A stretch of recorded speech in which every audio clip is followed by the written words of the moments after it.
جس دن مغیرہ بن شعبہ حاکم کوفہ کا انتقال ہوا تو جریر بن عبداللہ رضی اللہ تعالی عنہ خطبے کے لیے کھڑے ہوئے اور اللہ کی تعریف اور خوبی بیان کی اور کہا تم کو اکیلے اللہ کا ڈر رکھنا چاہیے، اس کا کوئی شریک نہیں، اور تحمل اور اطمینان سے رہنا چاہیے اس وقت تک کہ کوئی دوسرا حاکم تمہارے اوپر آئے، اور وہ ابھی آنے والا ہے۔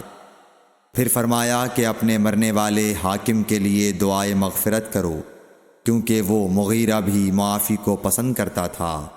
پھر کہا کہ اس کے بعد تم کو معلوم ہونا چاہیے کہ میں ایک دفعہ حضرت صلی اللہ علیہ وسلم کے پاس آیا اور میں نے عرض کیا کہ میں آپ سے اسلام پر بیعت کرتا ہوں۔